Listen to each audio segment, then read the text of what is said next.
To take you to the Eastern Cape now, where the funeral for 9-year-old Anothando from Zwelitsha is being held at Tshatshu village in the Eastern Cape. Now, she died after allegedly eating a packet of chips on Wednesday. The girl was at school when this happened. She was later declared dead at the clinic. Now, the cause of her death is still under investigation. Let's bring in our reporter, Lubabalo Tata, who joins us now for an update. So, Lubabalo, this is a hard and difficult moment, especially for the family and friends. Talk to us about how the funeral is going there so far.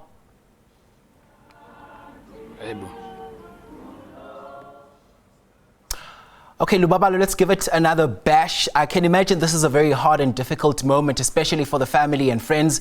Take us through what is happening where you are right now as you continue to monitor developments in this tragic story there.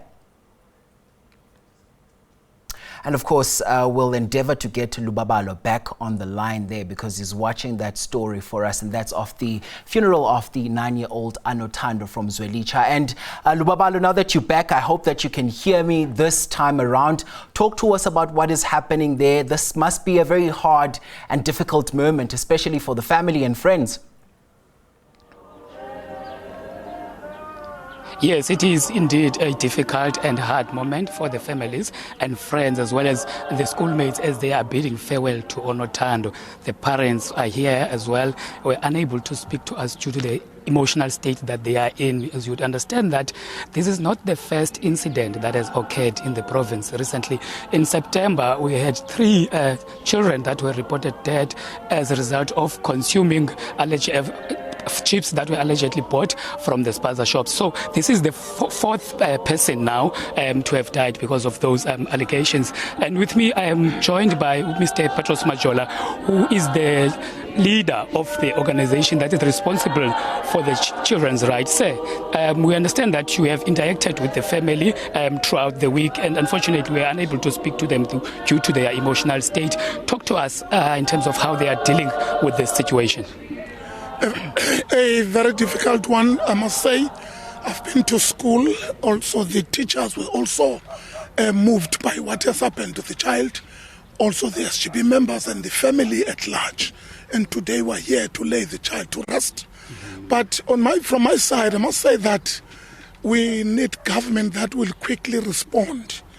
I was expecting that by now our government would have issued an instruction that all these spaza shops should be closed down so that we start afresh, where everyone will comply in terms of the health standards. Well, we do have environmental health inspectors across the province, but they are not doing their work.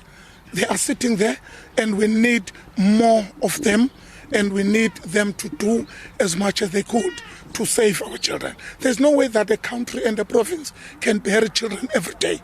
There's no way that a school can have children who are sick the moment they consume these snacks or chips or chocolate or whatever.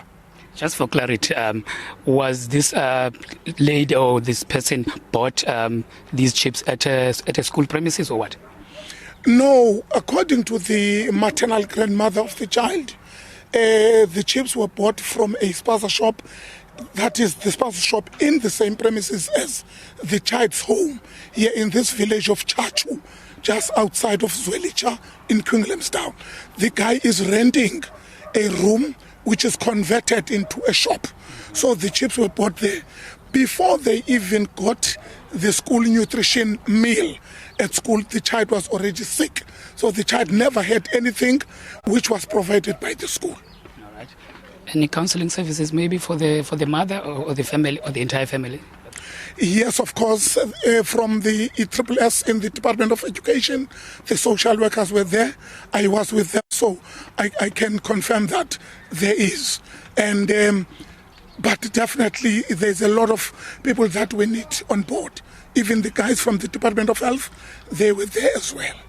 I know you are very close to the provincial government. Have you interacted with authorities regarding this matter in terms of the way forward? Definitely, we are talking to them.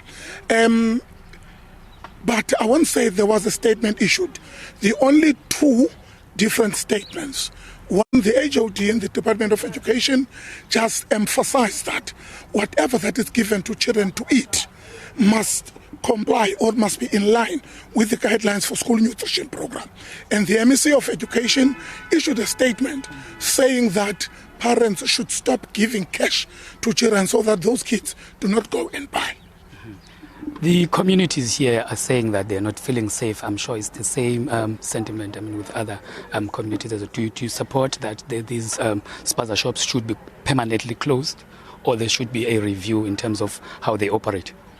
The situation currently has reached that crisis proportion because there's a number of children who have lost, a number of children who've been admitted in hospitals. So there's no way that we should wait for more to die.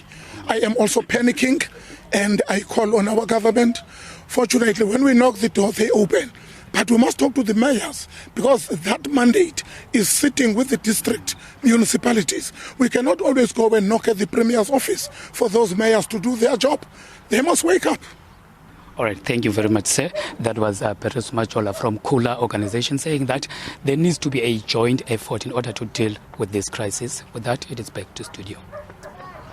All right, that's reporter Lubabalo Tata watching that story for us, and of course they're in conversation with Petres Machola, who's a man who's got his pulse firmly on the social issues in that part of the country, that is the Eastern Cape to be particular.